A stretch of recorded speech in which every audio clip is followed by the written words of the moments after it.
What do you do if you have to milk cows and your vacuum pump's down? You turn to your tractor. Many older tractors, including the Farmall Cub, have a small pipe plug right here on the intake manifold. Bet you didn't know that was for running a milking machine. So that's what we're going to do. We're going to hook up a milking machine to the Farmall Cub and see if we can get enough vacuum to run it. I have this vintage Surge vacuum pump that I've been rebuilding. It's still in progress right now. This Surge vacuum pump is an RV2. It's one of their very early models. This particular one was patented in 1930. Looking at the serial number and when they made part changes, I'm guessing this particular pump is from the early to mid 1940s.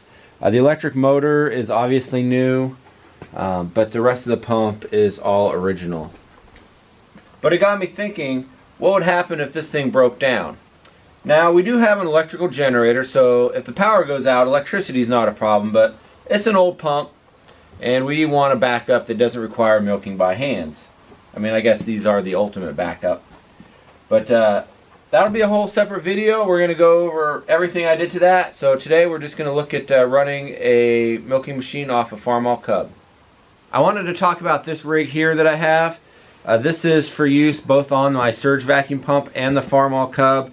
But there's a few different components on here. Right now I got it set up with this 1/8 inch NPT nipple, which will go into the intake manifold. I have a stall cock. This is where the vacuum hose for the milking machine actually gets hooked up.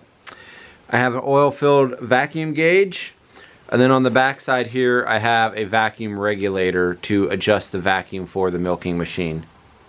The first thing we need to do is remove the pipe plug from the intake manifold. Alright, now this is pretty small, so we need to make sure we put it somewhere safe so we don't lose it.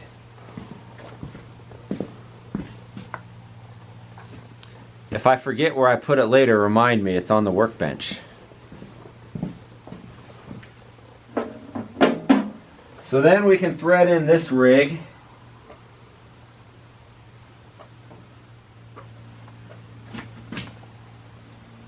Now this is a lot of weight hanging off this tiny little 1/8 inch fitting, so I actually made a brace to support this that goes off the engine brace here. So let's get that hooked up.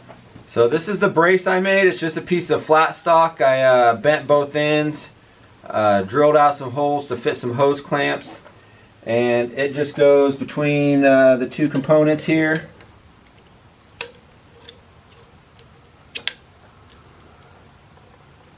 The engine brace that I'm bracing this off of is actually an aftermarket brace I bought for the Cub. This isn't a standard thing.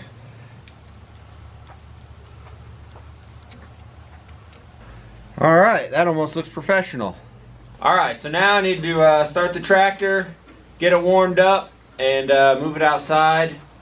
Before I start the tractor though, make sure your stall cock is closed so you're not pulling air through there.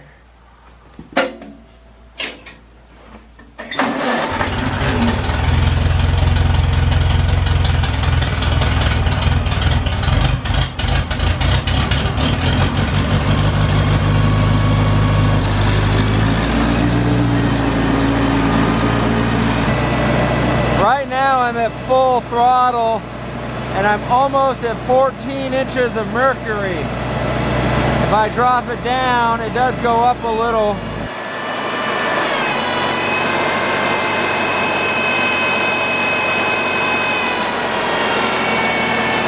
That's about 16 inches.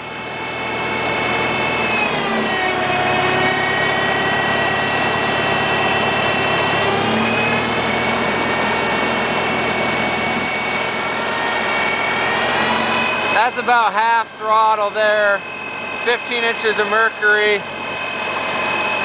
So I'm going to adjust the regulator now.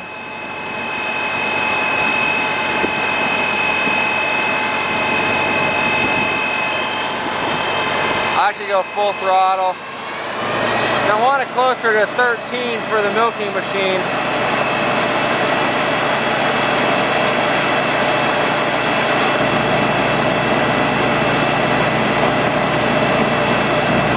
What the regulator does is it just allows a little bit of air into the system.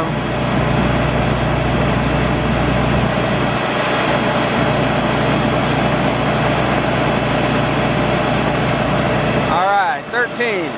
A bit of a warning, you want to take care not to get any dirt or anything in your hose because you don't want to suck anything into your engine, because that would be bad.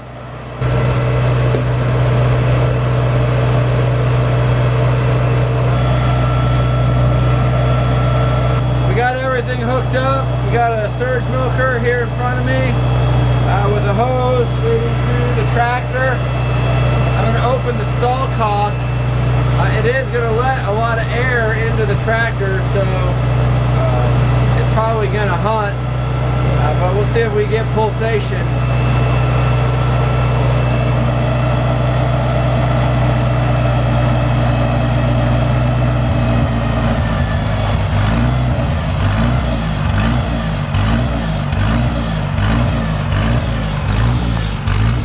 I hear it pulsating. You see those sliders going back and forth?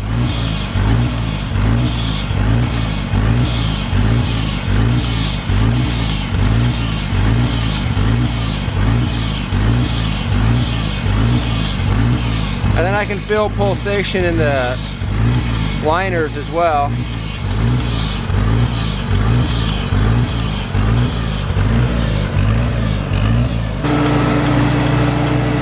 I did a little bit more experimentation, and I found if I had the choke out a little bit, it would still pull enough vacuum to get pulsation, but you don't hear the engine surging.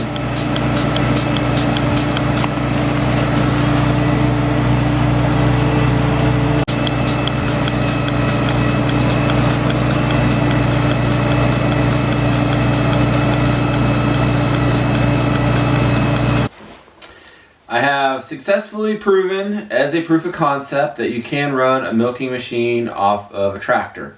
There was a little bit of trial and error. The Cub is a small tractor, but I was able to successfully do it. It would serve as a backup on our farm. I definitely wouldn't use it as a regular thing, but you know, if the pump went down and I needed to use the milking machines, it would sure beat hand milking. Folks, it's dark out, it's cold, and it's snowing, so that means it's time to go do chores. But thanks for joining me on this experiment. If you haven't, please do subscribe, and we will see you next time on the Tomarosa.